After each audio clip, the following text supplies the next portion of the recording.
Boa noite, pessoal. Gostaria de dar as boas-vindas aqui aos meus colegas. Hoje, nessa noite, Flávio Costa, da Eldorado, com Henrique Pieve e Patrícia Alves, também da Eldorado.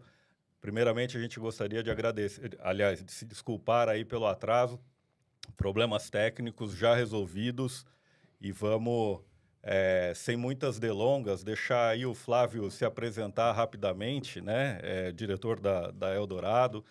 E a gente começar o nosso papo aqui, Flávio. Primeiramente, eu gostaria de agradecer, é um prazer e uma honra para a gente estar aqui, né, recebendo vocês. A gente sabe não só a importância da Eldorado hoje nos volumes, né, brasileiros, na movimentação de containers no Brasil, mas a Eldorado está dentro de um grupo, né, JBS, que fica ainda mais importante quando a gente está falando de exportador brasileiro, né?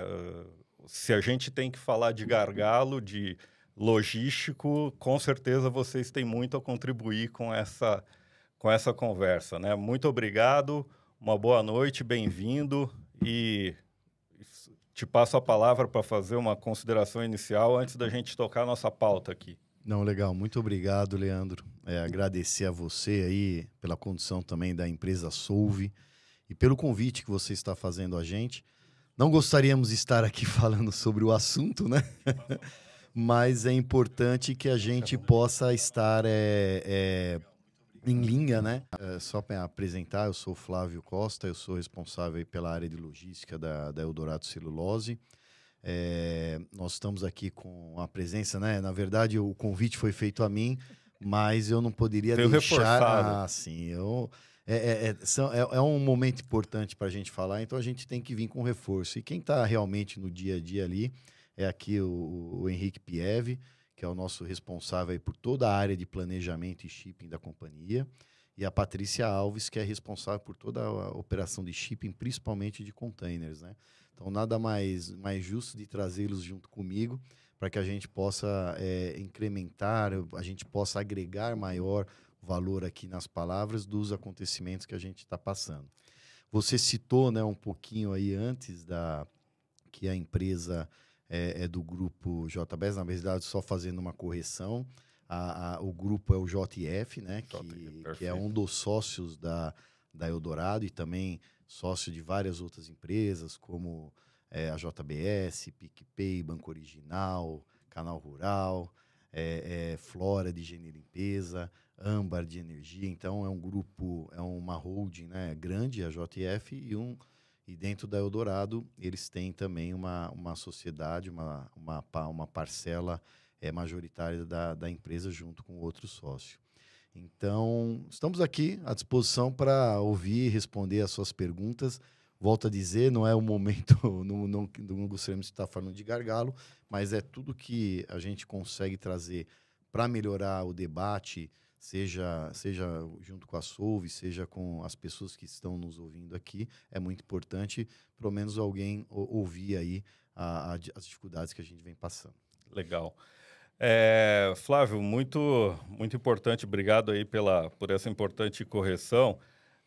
Sem muitas delongas, conta um pouco para a gente, a Eldorado começou ali a operação 2013, é isso? Isso. Como é que veio isso de lá para cá? Você está desde o início, né? Eu entrei um ano depois da inauguração da empresa. A empresa, ela iniciou suas atividades em 12/12/2012, né? Olha Então, que é um legal. número até cabalístico, né? Então, a gente teve a inauguração da planta no no dezembro de 2012 e até então a gente vem aí com a produção. A Eldorado é uma empresa que produz celulose e os nossos principais clientes são aqueles que produzem o papel. Então, a celulose nada mais é do que a matéria-prima para a produção de papel. Então, a empresa ela começou com uma produção nominal de 1,5 milhão de toneladas e hoje, mesmo o projeto estabelecido de 1,5 milhão de toneladas, hoje a gente já vem produzindo 1,8 milhão toneladas. Então, esse é o papel da Eldorado. Contradizendo, né? A produção de celulose a gente exporta 95%, então todo o nosso volume ele é exportado. pouco volume fica aqui no mercado interno. Então, a gente exporta grande parte, claro, para a Ásia. A gente tem praticamente 45%, 48% para a Ásia. A gente tem por volta aí de 26%, 27% para a Europa. E os demais dividido aí entre Estados Unidos, Canadá e América Latina. Esse é o nosso cenário. Nossa matéria-prima, celulose, ela é utilizada aí para grandes segmentos, né? De tissue, que a gente fala, que são papel higiênico, guardanapo, papel toalha. A gente tem um segmento que é de imprimir e escrever, que é papel sulfite, livro, caderno, todo esse material que é um mercado que já vem decrescendo, mas em alguns mercados mais emergentes vem se mantendo ainda o nível de consumo. Temos um segmento que é de embalagens, e aí, por exemplo, a embalagem de delivery que você recebe, que tem o fundo branco, embalagem de pizza, quando você vai no supermercado comprar, embalagem de remédio também, vai a celulose que nós produzimos. E, por fim, papéis especiais, né? Então, desde papel de dinheiro, papel para fazer o passaporte, as maquininhas, né, que imprimem aquele papel térmico, né, Uhum. que você utiliza ali também vai celulose. Então, todos esses segmentos vão à celulose. E o Brasil hoje é o maior exportador de celulose do mundo, né? Não é uma novidade, né? O Brasil é o maior do Em mundo em vários muitos setores, vários setores, commodities. principalmente no agronegócio, mas a gente pode considerar que hoje é o maior exportador de celulose do mundo, é o Brasil. Legal. O Flávio, trazendo um pouquinho, contou um pouquinho para a gente da Eldorado e trazendo já que 95% desse produto vai para fora, conta um pouquinho para a gente aí como é que tá, quais são os principais portos de embarque. Aí a gente sabe, né, que Eldorado, para além dos embarques em containers, também embarca bastante coisa em breakbulk. Quais são os portos? Hoje a Eldorado ela tem operação em Navegantes, Itapuá e Paranaguá. Esses 3 portos aí a gente opera exclusivamente com containers, tá? E temos a operação no Porto de Santos. Em Porto dos Santos, nós, além de operarmos com os terminais de container, nós temos também um terminal próprio. Então, a Eldorado hoje tem um terminal de mais de 50 mil metros quadrados, 52 mil metros quadrados. Fantástico, estive lá na inauguração, obrigado pelo convite. Inauguramos, inclusive, o terminal em julho do ano passado, né? Em final de junho do ano passado. Já vemos aí já estamos operando um terminal novo. Temos 2 berços para atracar navios, né? De breakbulk em frente ao nosso terminal. Nós temos condições de colocar 72 vagões de trem dentro do terminal também. Então, para que a gente possa aí ter uma capacidade ferroviária maior. Independente se estiver chovendo ou não, dá para Sim, eu manter a consigo operação. descarregar os trens. E a capacidade do terminal hoje é de 3 milhões de toneladas por ano. Então, a gente já está preparado até para uma futura expansão aí da Eldorado aí na linha de produção. Legal. E como é que funciona essa decisão aí? Se vai embarcar no container, se vai embarcar no breakbulk? Leandro, a decisão nossa é puramente custo, né? Custo versus atendimento ao cliente. Então, o primeiro ponto, a gente identifica se aquele cliente, onde ele está localizado. Dependendo da onde ele está localizado, em que país ou em que cidade que ele está localizado, a gente vai atuar pelo container, porque muitas vezes para o breakbulk eu tenho que ir para um porto maior e depois eu tenho que fazer um transbordo e levar para esse cliente ou de caminhão ou de barcaça, aí depende da situação. E muitas vezes com o container você consegue atender ele direto até num porto próximo desse cliente. Uhum. Então, primeiro a gente verifica a localização da onde o cliente está comprando e segundo é o custo. Então, a gente faz nada mais do que uma conta da cadeia total, desde saindo da fábrica até chegando no cliente. Qual que é o valor considerando indo de container, qual o valor considerando indo de breakbulk. E aí a gente toma a decisão se vai de container ou de breakbulk. É claro que também a gente leva em conta os contratos que nós temos com breakbulk, né? Porque hoje, se você pegar um contrato de breakbulk, é um contrato de 3 a 5 anos, né? Até dependendo da negociação, vai um pouco mais. Então, são contratos mais longos. Quando você vem para o segmento de container, são contratos mais curtos, né? Dificilmente você consegue contrato acima de 1 ano. Quando você tem um bom relacionamento com o armador, você acaba, ou uma boa condição, você consegue fazer um contrato de 2 anos. Já o breakbook não, né? Você consegue ter um contrato maior. Então, então esse é o ponto da decisão que nós temos. Então, esse é um outro risco também, né? Porque muitas vezes, em 1 ano ou 2 anos, o mercado muda muito, né?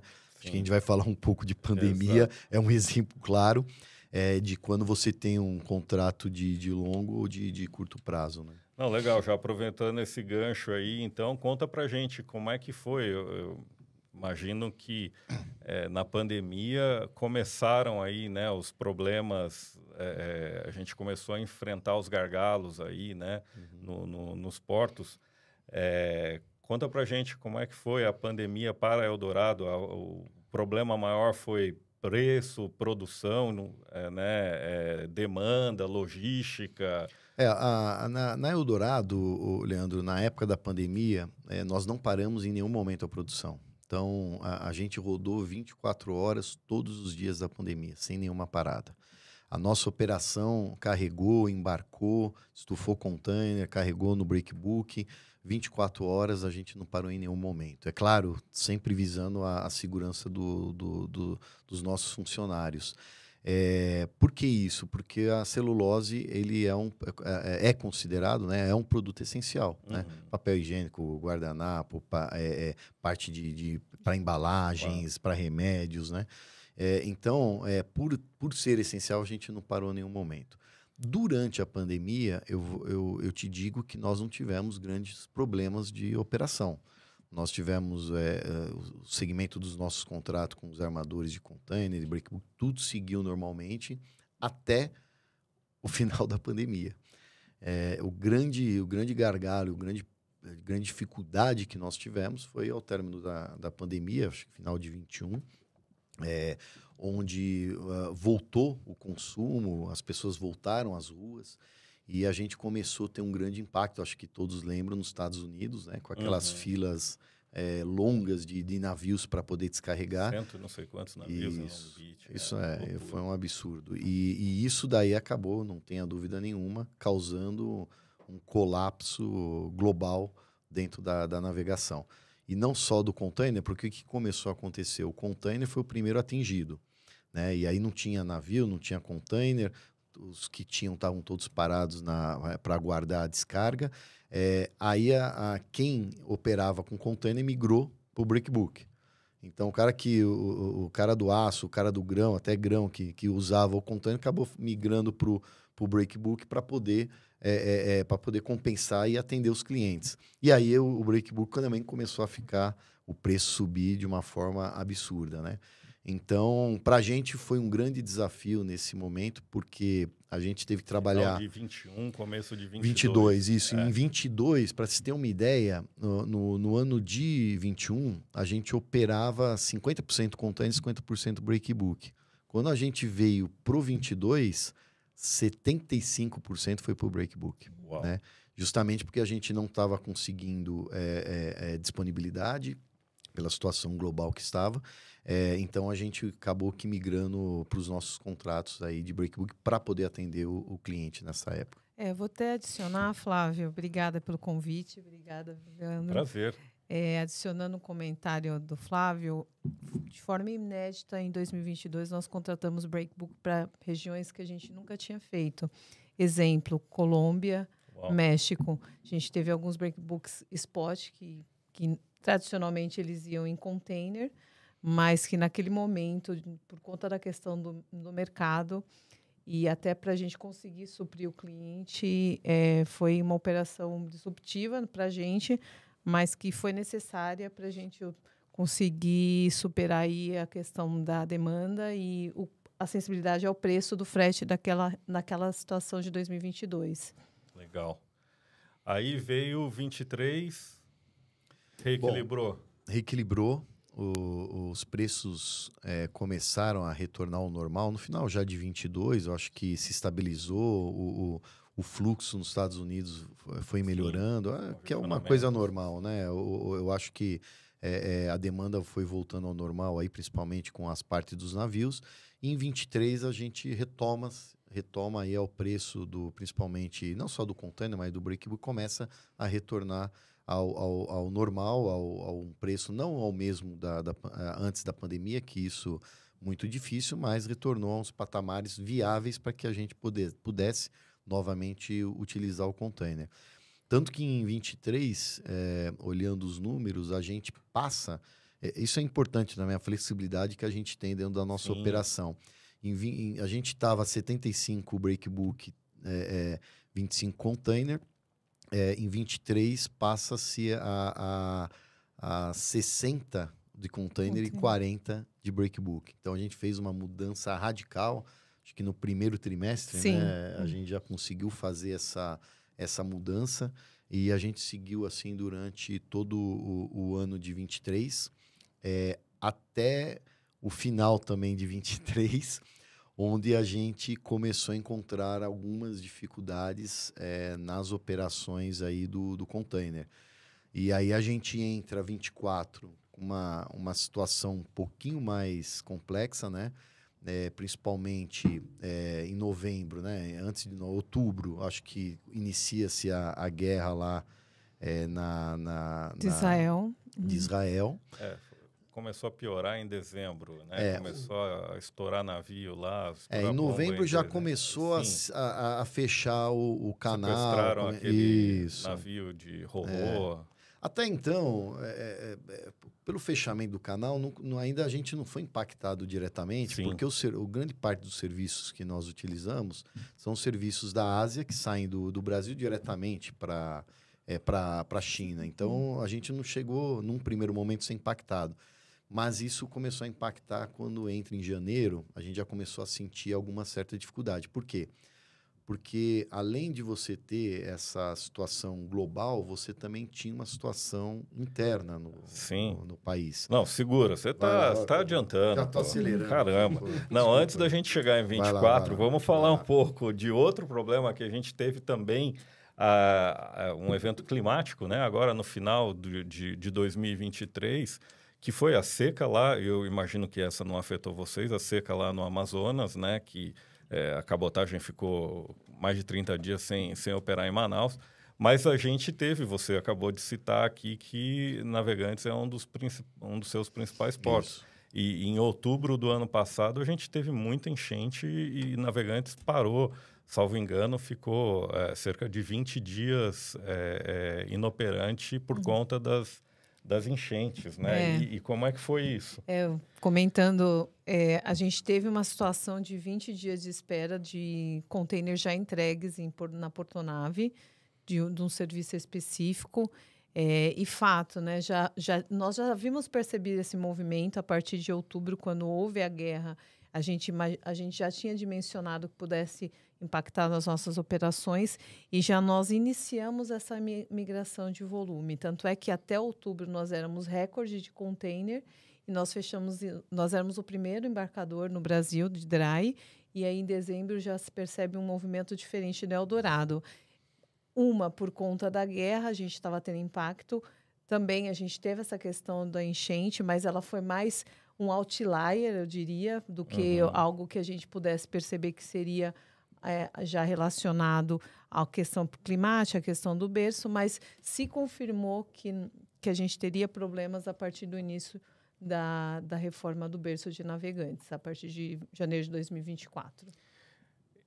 Vai lá, Pierre. Eu acho que é importante comentar que a nossa capacidade de flutuar entre portos é muito importante para nós. Claro, nós fomos afetados, mas nós temos essa possibilidade, essa capilaridade que então reduziu a nossa dificuldade. Obviamente tivemos, mas nós tivemos saídas alternativas naquele momento. Legal. Bom, daí, como a Patrícia falou, a gente teve o início da reforma lá, que é muito bem-vinda, né? Sim. O que a gente está precisando aqui é capacidade, é infraestrutura e é o que está sendo feito lá, reforçando o berço para receber navio maior, né? E isso é realmente importante, né?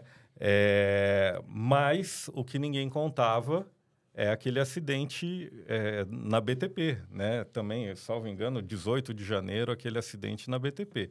Então, com Navegantes iniciando a obra e BTP com um berço a menos, como é que está 2024? Então, Agora sim, vamos falar de 24. vamos... Com tudo isso, com guerra, com menos berço, né? Tem também Itajaí, né? Que a gente tinha expectativa de entrar em operação e não entrou. Quem sabe agora, né? Que está no grupo, agora vai. Estamos aqui torcendo juntos. É verdade, ó, a gente perdeu aí 3 berços, né, nesse período. Acaba que também motiva a alguns berços que não estavam em operação, portos como Imbituba, que agora está reativando novamente. Foi um porto que tem condições e estava parado até então, agora vem reativando. Mas com a situação de Navegantes, o que começou a acontecer? Quando fecha o canal, que é uma coisa muito comum lá em Itajaí, fechar o canal, Navegantes tinham 2 berços para compensar a fila que ficava, né? Hoje ela já não tem mais essa compensação. Isso foi subindo para Itapoá, aí até que Itapoá também ficou numa situação de operação complicada, e isso depois subiu também para Paranaguá. Então, assim... Isso acho que é um bom ponto da gente colocar da situação que o país, o Brasil, do tamanho que é, a costa que tem, a produção do agronegócio que tem, da gente ter a dificuldade de exportar por um certo problema que a gente tem de uma enchente, ou um certo problema que a gente tem global. Tudo bem que todos estão tendo, mas a nossa grande operação, a gente deixou de embarcar quase 600, 700 containers, né, no mês. Se a gente for pegar o pessoal do agro, se a gente for pegar o pessoal da carne, quando que eles deixaram de embarcar por causa dessa situação? Sim. É claro, existe também a situação global, né? Da situação da guerra, da situação de que a gente tem hoje muitos portos, principalmente portos de transbordos que estão totalmente lotados, congestionados, né? Lembrando um pouco do que aconteceu na pandemia lá em Los Angeles e que você falou o efeito disso, onde tudo começou, né? Assim, lembra um pouco, mas é muito diferente, né? Então, na nossa ideia, assim, você tem alguns portos de transbordos que existem ali no Mar Vermelho, que foram fechados, que estão hoje vazios ali, mas não é porque não chega o navio, e acabou que todas as cargas que estavam chegando para aqueles destinos tiveram que ser alocadas em outros portos.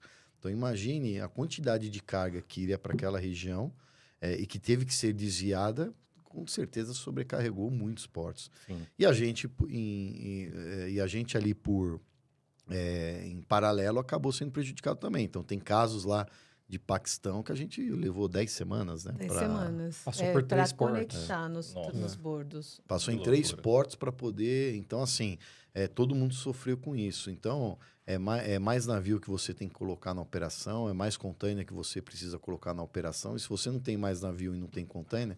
E vou te falar, Leandro, que se não fosse os armadores terem já se preparado no passado de receber novos navios, de comprar novos containers, talvez nós estaríamos vivendo algo pior do que tem hoje, né? Mas nesse cenário e juntando essa situação que nós estamos no Brasil, agora pensa, né? Eu acho que a gente está trabalhando no limite, né? Nos portos hoje no país. Se você olhar que um fechamento de canal ou um berço que vai parar para manutenção, né? Para poder ter um melhor, a gente ter problemas de operação, a gente tem que olhar um pouco e rever se a gente está no caminho certo, né? Porque imagina, o Brasil está crescendo celulose, a operação de celulose, o mercado cresce 1 milhão de eucalipto, né? Ela cresce 1 milhão de toneladas por ano. Imagina quanto isso gera de papel, gera de operação de container. Então, assim, é um grande risco que a gente tem que calcular. A conta é simples, né? Se a gente teve só nesse primeiro trimestre um crescimento de 20%, tanto de IMPO quanto de EXPO, quanto que a capacidade cresceu? A demanda cresceu 20%, quanto é que a capacidade cresceu? Né?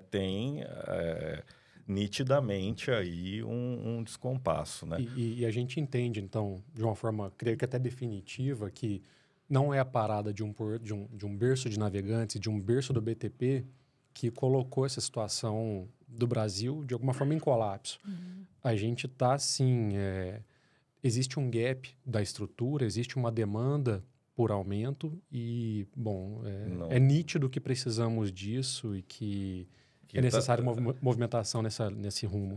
O que você está dizendo é que a gente está operando no limite com tolerância zero a intercorrências. Absolutamente. Sim. Qualquer pneu furado tem um efeito cascata em todos os outros portos e em todos os outros elos. Exato. Gente, eu não sei se vocês perceberam, mas foi de propósito aqui. A gente vem falando da pandemia ali, 2021, daí depois a gente fala em enchente em navegantes, daí depois a gente fala em problema no Mar Vermelho, aí depois a gente fala, né, do acidente na BTP, da obra. Parece que virou, nos últimos 3, 4 anos, essas intercorrências que você falou que o nosso sistema portuário não está preparado, parece que isso se tornou o novo normal, né? A gente vem tendo intercorrências constantes aí, né? Quais são as lições aprendidas nesse... Eu posso comentar uma. Eu acho que deve passar por nós o plano B e o plano C. Quando eu falo por nós enquanto empresa. Cito um exemplo. Nesse momento em que nós temos esse gargalo de containers, nós tivemos diversas reclamações dos nossos clientes asiáticos. Então, por obrigação, voltamos uma parte da exportação que estava para container para breakbook. Uma vez que fizemos isso, foi sim um plano B que nós colocamos, sem contar com, de alguma forma, a sorte de que abrisse novamente ou que ficasse viável novamente a exportação como era anteriormente, via container. E ao virar esse modal, né, para um novo modal de breakbook, não novo, mas ampliar o modal de breakbook, nós então tivemos que, de forma caseira, encontrar essa saída. Eu acho que esse é um aprendizado e que cabe a nós ter uma carta na manga. Qual e como, não sei. Ou seja, aquela história de que uma década atrás a gente fazia planejamento para o ano seguinte, fazia o budget para o ano seguinte, com uma projeção para o ano seguinte, e isso esquece. Não. A gente tem que trabalhar com cenários. Esquece, né? Tem que fazer isso. Mas você tem que fazer, sim, exato, aí, beleza, o cenário, os diversos planos B e C, porque problemas acontecerão, isso é certeza. Assim, normalmente a empresa que trabalha com commodity, ela vive isso já sabe o mercado oscila, um mercado para de comprar, outro aumenta o preço, baixa o preço, segura o produto, solta o produto. Então, normalmente quando você trabalha no mercado de commodity, você trabalha sempre com vários cenários e probabilidades de acontecimentos, né? Então, eu acho que uma lição aprendida é exatamente essa. A gente sempre tem que ter o plano A, B e C, né? E depender no D também. Legal. Gente, falando de novo aqui, né? Voltando a falar da capacidade dos portos brasileiros, eu li tempos atrás algumas matérias, né, de autoridades dizendo que o Porto de Santos estava com capacidade suficiente até 2030. Inclusive, tem uma matéria hoje na Porto e Mar falando que não existe falta de capacidade no Porto de Santos.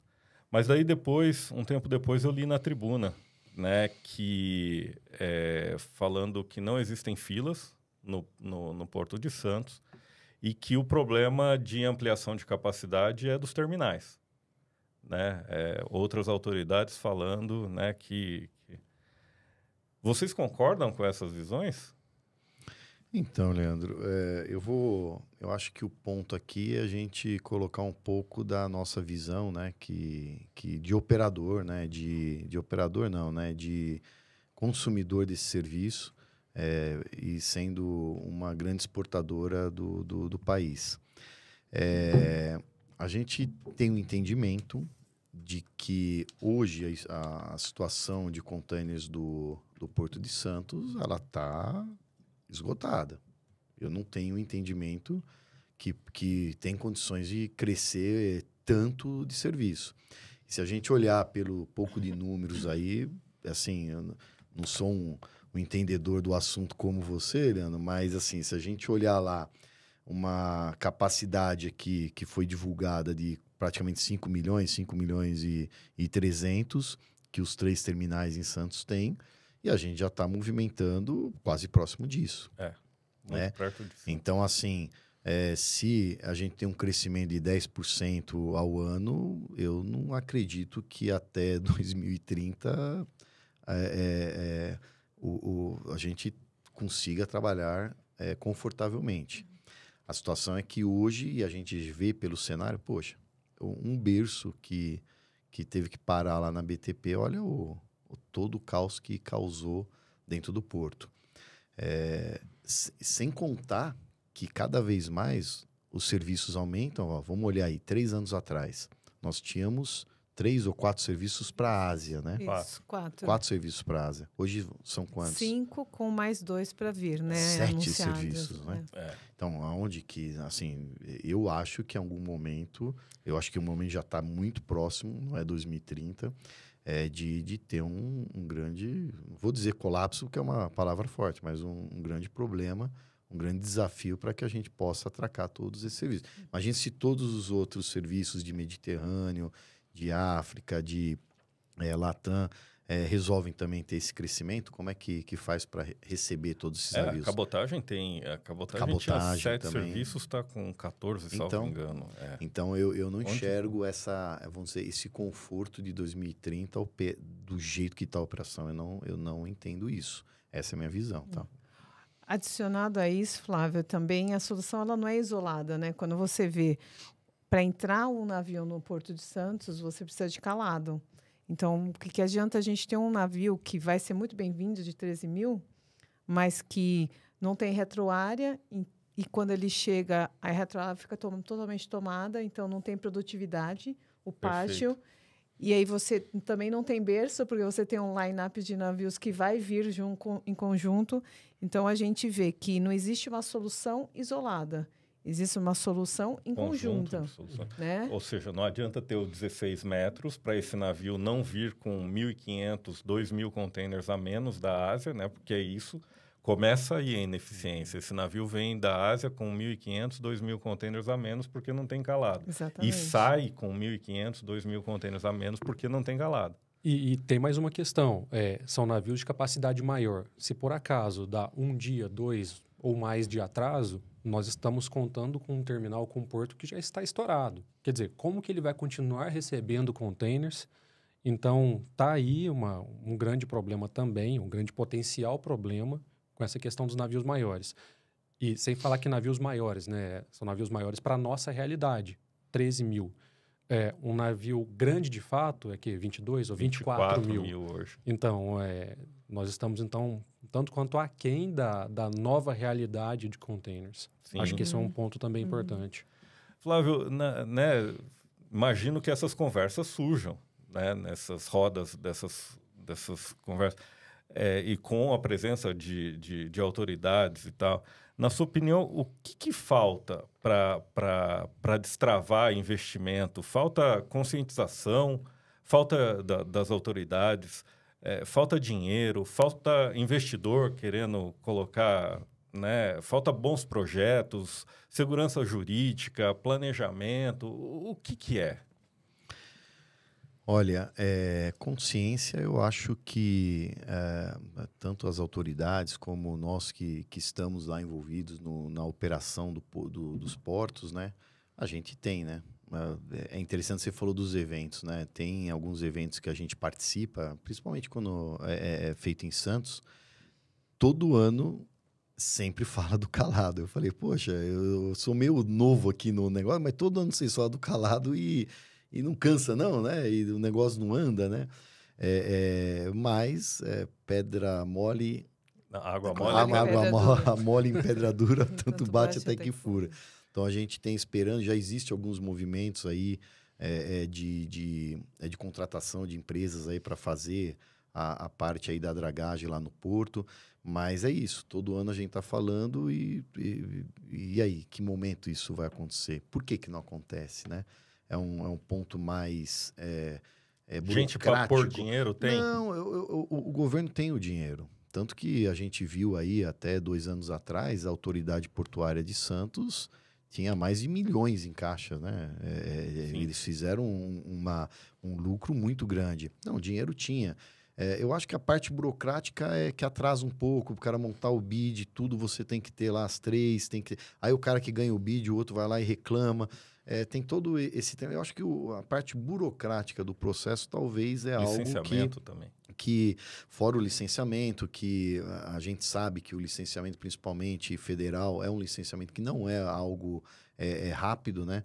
A gente por vezes, aí tenta fazer um licenciamento, no mínimo 1 ano para você conseguir licenciar. Assim, mas são coisas que já poderiam estar, né? Tem que fazer o bid, ok, vamos abrir, vamos fazer o bid. Tem que fazer o licenciamento, ok, vamos abrir, vamos solicitar o licenciamento. Então, eu acho que tem um pouco da parte burocrática, o entendimento eu acho que todos têm, que tem a necessidade, a gente está falando aqui especificamente da dragagem.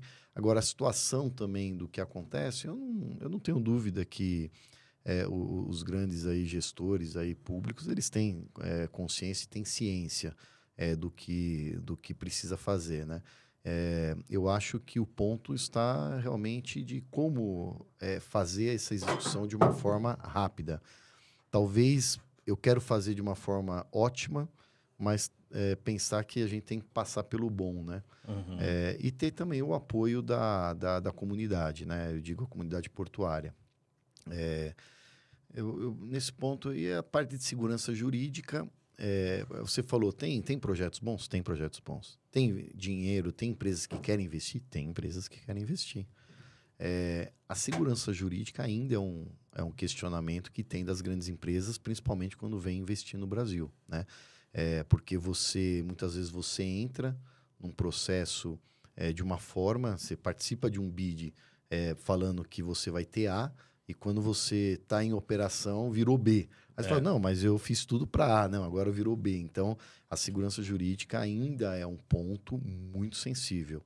Isso é certo de afirmar. Agora, os outros pontos de consciência, de dinheiro, de projetos bons, isso tem. Talvez falta um pouco de senso de urgência, né? Que talvez o cara não tá como a Patrícia e o Henrique ali no dia a dia sentindo o quanto tá difícil achar o container, achar o booking, colocar e a carga não rolar. Eu acho que esse senso de urgência talvez não exista. Eu acho que até tem o senso de urgência, mas eu acredito que hoje, da forma que está... os processos estão dentro vamos dizer, do governo, eles são mais demorados. Por mais que o que rito tenha, é demorado, né? O rito ele é muito demorado. Eu acho que e muitas vezes o rito ele tem que seguir uma lei, né? Então é por isso que a lei ela foi criada em algum momento no passado que hoje não se adequa mais, né? Então a gente talvez precisa olhar de uma forma o seguinte: será que então a gente precisa mudar a lei? Que é um negócio mais difícil, né? Quem tem coragem de ir lá pegar e falar e botar o dedo ali para poder fazer a mudança de lei. Uhum. Hoje existe, tá? Hoje está tendo uma comissão de juristas, né? Que foi chamado pela Câmara de Deputados da Câmara Federal. E eles estão avaliando a possibilidade de mudança de alguns pontos. Uhum. Porque realmente é isso. Você tem um rito que é burocrático, demorado. Você, para fazer uma ação, você demora muito tempo. Você tem ainda, dentro de algumas entidades do governo políticos, né? Então, até ele entrar, entender tecnicamente como que funciona, também é um negócio que acaba passando-se um certo tempo. Aí, quando ele entende, ele sai e entra outro, né? Então, eu acho que é um conjunto de coisas, mas se a gente conseguir, de alguma forma, alterar a lei para que isso agilize, isso dá condições até do próprio gestor público poder atuar. A gente vem falando muito, a gente vem defendendo nos nossos artigos, nas nossas entrevistas, que a logística no Brasil tem que parar de ser uma política de governo e passar a ser uma política de Estado. A gente está falando aqui de investimentos de altíssimo demanda de capital, né? E de prazos de maturação muito longo. Então, é o que você falou, né? Durante os 4 anos, né, você está lá fazendo todo o licenciamento, as concessões, os leilões e tal, aí vira o governo, muda todos os planos e daí a gente continua enxugando gelo. Então, como são de capital intensivíssimo, a gente defende que isso tem que ter um plano que vai perpassar as mudanças de governo, as mudanças de ministro, as mudanças de secretário, né? Que a gente não pode mais ficar a cada mudança de governo, a cada mudança de ministro e secretário, volta para estaca zero, joga todos os projetos fora e começa outro. O Brasil não tem mais esse tempo, né? Deixa eu só adicionar, Leandro. Eu acho que no Brasil a gente é a terra fértil, né? O Brasil tem uma oportunidade de ouro aí num ambiente competitivo internacional para se destacar. Mas se a gente não estiver preparado, a gente não vai conseguir agarrar essa oportunidade. Você vê que as questões climáticas, em N eventos que acontecem fora, nos traz uma oportunidade, eventualmente, de exportar, ou mesmo importar, por exemplo, arroz, agora que a gente vai ter que importar. Mas, e aí? Né? A gente tem essa oportunidade. Vai ser o custo de oportunidade. A gente vai perder e talvez a gente vai só perder. Né? Então, é um debate que tem que ser não só debatido, mas sim implementado. Né?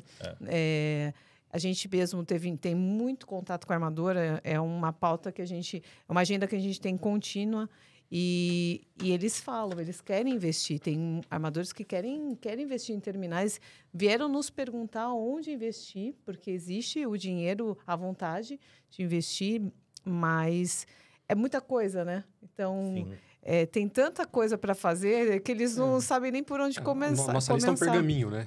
Onde nós queremos que eles invistam. É imenso. E as possibilidades são tremendas. O pessoal está fazendo pergunta, acho que seu celular.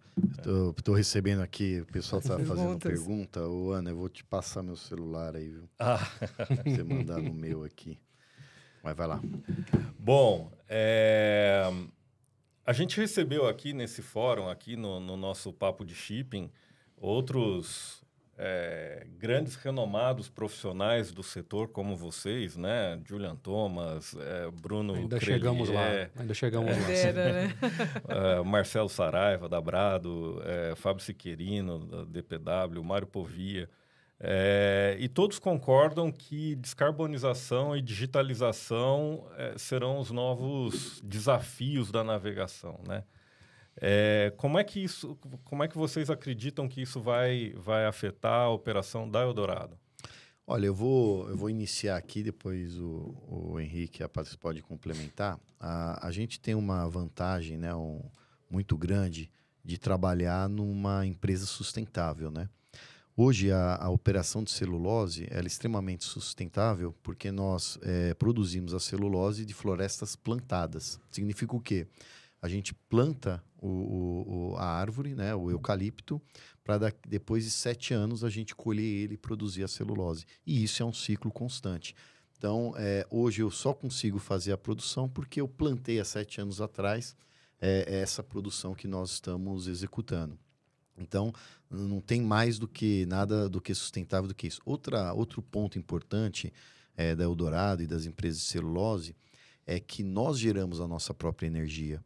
Então, quando a gente vai para a linha de produção, nós produzimos nós fazemos o cozimento da madeira, nós geramos uma matéria-prima chamada lignina. Você tem a fibra e a lignina, né, que é a matéria da madeira. Então, a gente separa essa lignina que vai fazer a geração de energia. Então, hoje, a gente consome a própria energia gerada por nós e ainda vendemos ainda para o grid.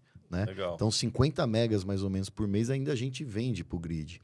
E para complementar, durante a pandemia, nós construímos uma termoelétrica que produz mais 50 megas. Então, por que a gente construiu essa termoelétrica? Porque a gente tinha dificuldade com os tocos das árvores, né, que sobravam depois das colheitas. Então a gente recolhe hoje esses tocos, pica eles e leva para a termoelétrica para gerar mais energia. Então a sustentabilidade a gente olha realmente com muitos olhos. Para ter uma ideia, em 12 anos de operação, na verdade em 10 anos, 11 vai fazer agora de operações, Leandro, a gente já sequestrou 12 vezes mais do que a gente gerou. Então, realmente a empresa de celulose é sustentável. Então, nesse ponto, é o nosso foco, a sustentabilidade. Né? Agora, falando um pouco do segmento aí dos navios, é um grande enigma como que vai solucionar, né? Porque o principal ponto da geração de carbono é o combustível. E combustível, realmente, a gente sabe que no navio ele gera realmente uma grande quantidade de gás carbônico. Agora, qual que vai ser o combustível que vai substituir é um grande enigma. Então, você vê, a gente vai observando, vai conversando com os armadores. Tem armador que está indo para o metanol, tem armador que está indo para o gás, tem armador que está testando amônia. Então, assim, tem armador que está testando flex, né? Igual a gente tem aqui no carro. Então, assim, eu acho que é um grande desafio para o armador, até porque, imagina você construir um navio para ter metanol, você tem que ter metanol em todo lugar que você for parar o navio, né? Então, eu preciso primeiro entender se existe isso disponível no mundo ou nos portos que eu vou para depois construir o navio. Alguns já estão construindo o navio e estão correndo atrás do combustível, né? Porque existe realmente uma legislação que a gente chama de IMO internacional e todos os armadores e nós também como usuários do serviço, somos cobrados para poder ter essa redução de carbono. Então, hoje, para se ter ideia, o IMO 23, que é essa grande legislação, ele já entrou o ano onde nós precisamos utilizar um combustível menos poluente. E é claro que isso tem custo. Então, primeiro, preciso ter o combustível menos poluente para poder... Então, no primeiro momento, a gente teve um grande impacto no frete por causa dessa mudança do combustível. Hoje já normalizou. Eu acho que é isso. Acho que a gente tem que ter a responsabilidade de pensar no futuro, e a gente está vendo aí de enchente, o que aconteceu aí no sul, do que está acontecendo nos demais países aí que tem situações aí críticas por causa do aquecimento global, e a gente tem que fazer a nossa parte. E eu acho que a cada ano o negócio se evolui. Agora a gente está num ponto de entender qual que é a melhor solução de combustível para que a gente possa, para que os armadores consigam aí fazer o investimento dos navios. Na prática, o IMO 2023 que você está falando, ele pretende aí, eles estão falando até em zerar, estão vendo a possibilidade de zerar a emissão de carbono em 2050. Mas agora, 2050 está longe, né? Eu pretendo já estar aposentado. Mas 2030, as metas são reduções de 40% nas emissões, né, de carbono com base nas emissões de 2008. Então, na prática, para atingir essa redução até 2030, os navios têm que crescer de tamanho, né? Os navios vão ficar ainda maiores e tem que andar mais cheio para você reduzir o custo. A única forma de você atender a meta de 2030 é essa: navios maiores e mais cheios, né? Nesse contexto, né, com todas essas limitações que a gente vem falando dos portos brasileiros, né, dessa capacidade e dessa tendência do IMO 2023 fazer o navio crescer e ter que andar mais cheio, vocês acreditam que os portos brasileiros vão ter condição de operar a full capacity, esses navios de 13, 14 que você citou agora, Patrícia, que hoje vêm com 1.500, 2.000 TEUs a menos por conta de limitação de calado, né? Ou então, se esses navios não operarem cheios, eles não vão atingir as metas em 2030. Então, esses navios vão ter que ir embora, né? E daí a gente vai ficar sendo atendido por navios de 9, que não vão poder ir até a Ásia, porque são pequenos para ir até a Ásia.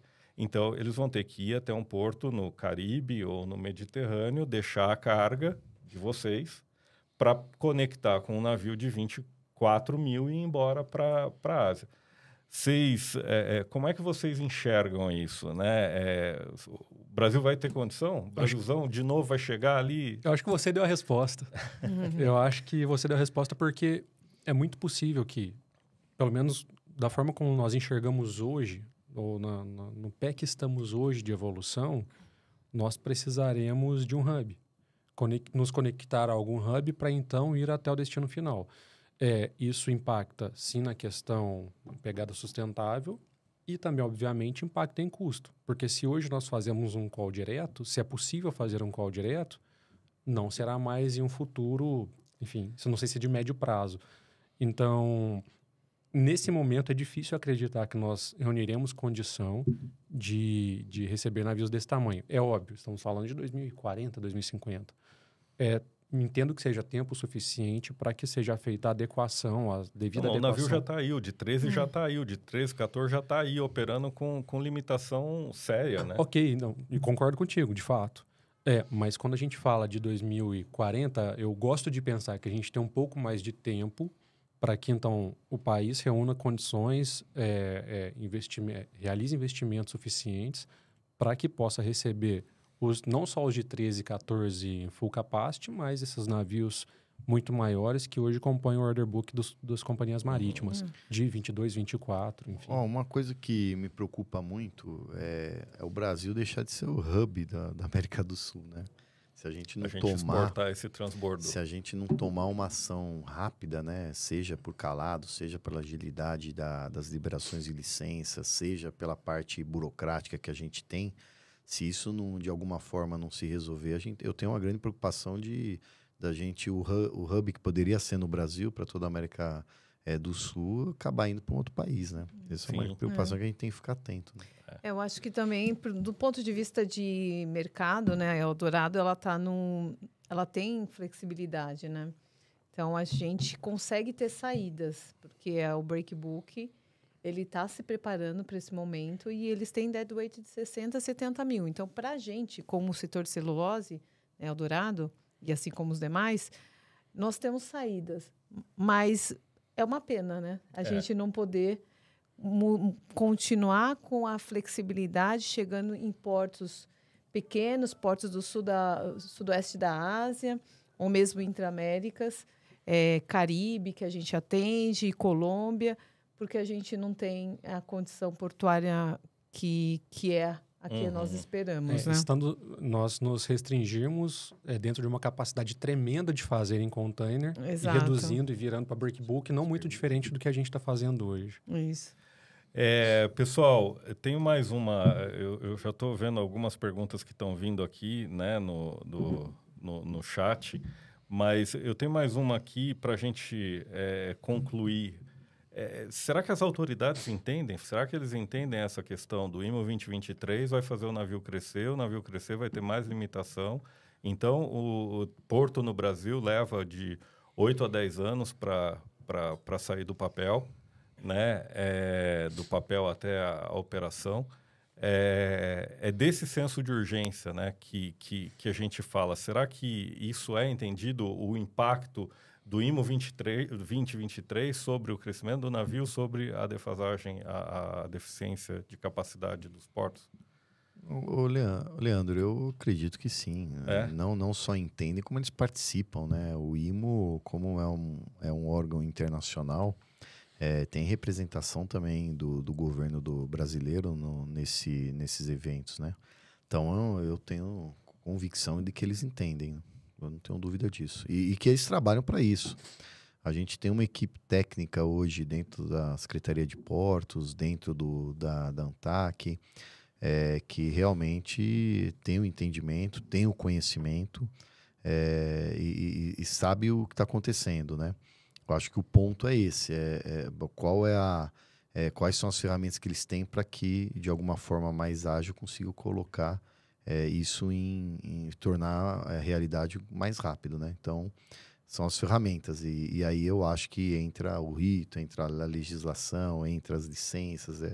Não é um negócio simples. Sim. Você vê, muitas vezes você conversa com um gestor público que ele tem a ideia, não, vamos partir para isso, mas tem todo um rito que é uma coisa que dentro de uma empresa normal você faria lá em 2 meses, 3 meses, no governo, às vezes, pelo rito, demora quase 1 ano, né? Então, Tem uma pergunta interessante aqui do André Feller, da Tex Shipping. Ele perguntando, vocês enxergam os congestionamentos, né, e o colapso da infraestrutura brasileira maior ou pior hoje? Maior ou pior do que na pandemia? E algum movimento concreto para ter uma melhora no curto prazo? Quando você compara com a pandemia, o colapso que a gente teve não foi de quantidade, de volume, né? Foi falta mesmo de equipamento, falta do navio, com espaço no navio. Hoje está pior por quê? Porque se a gente olhar, você deu um número agora da importação. Lá no ano de 22, lá, a gente fez nesses 4 primeiros meses uma importação de 600 mil containers. Hoje a gente está quase 1 milhão, né? Então, eu acho que é diferente um pouco a situação, porque hoje a gente tem a realidade da demanda crescente, né? E de imediato, olha que coisa interessante, né? Se o governo decidir que tem que ampliar ou tem que criar um novo terminal, seja onde for, se ele começar hoje, talvez a gente tenha isso daqui uns 6 anos, 7 anos, né? No melhor cenário. Então, no melhor cenário. Então, você vê como que é importante a gente agilizar as decisões aí do que precisa ser feito. E de imediato, a gente não vai ter muita escapatória, né? Ou vai trabalhar com cargas nos navios menores para fazer transbordo para os navios grandes, né? Onde a gente está tendo dificuldade. Eu acho que é uma solução que alguns armadores já estão fazendo.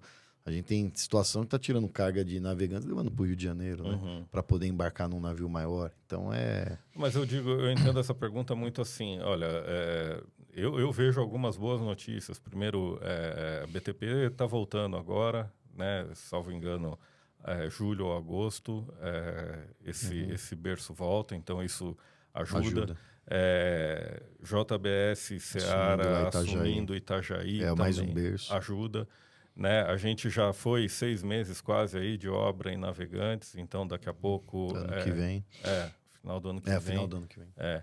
Isso daí vai estar de volta e ajuda. Então, eu acho que nesse sentido tem algumas coisas aí de curto prazo para acontecer, né? Sim. E mais essa parte da cabotagem que a gente nada está aprendendo a...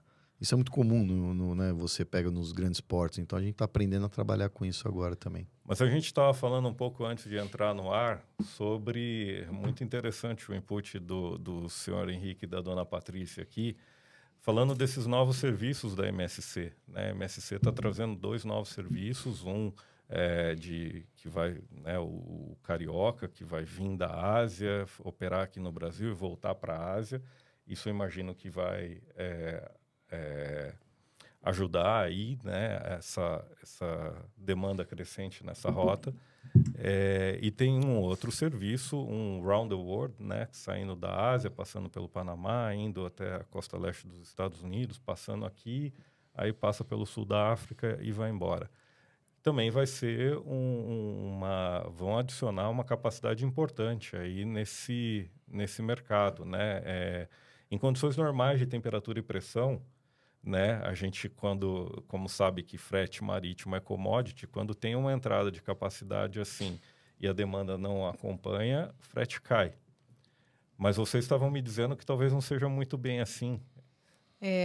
Na economia, no conceito econômico é perfeita a sua fala, mas a gente não entende, nesse momento, a questão da disponibilidade, ela está mais voltada para a retroárea e para o berço do que para o próprio navio. A gente percebe que os armadores eles estão investindo em navios, estão trazendo navios, estão colocando o máximo de capacidade que eles têm para nos atender regionalmente, porque a gente percebe que regionalmente a gente está num cenário pior do que globalmente falando, né? Que era diferente da pandemia, como o Flávio comentou, eram cenários distintos, né? Hoje, se a gente não embarca, a gente perde competitividade no Brasil e outro mercado vai atender aquela demanda.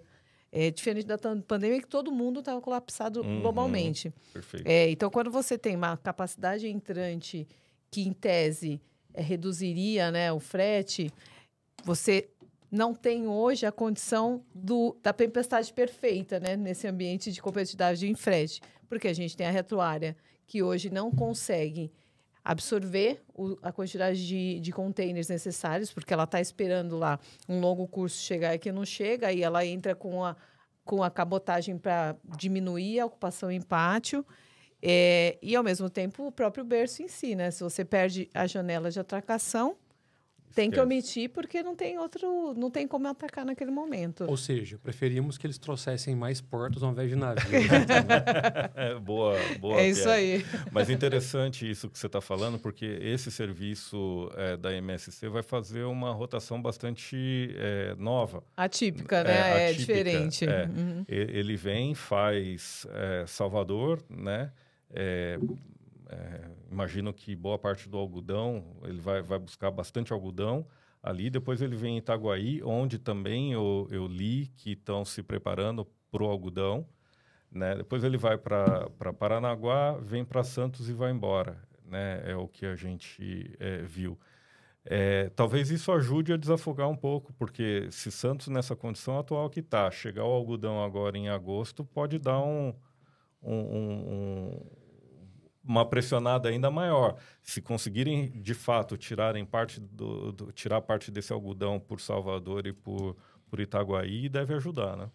É muito bem-vindo. É muito bem-vindo. A pergunta é, cabe algodão hoje em Santos? Não sei. Vamos descobrir cenas do próximo capítulo aí, daqui a alguns poucos meses. Vamos ver.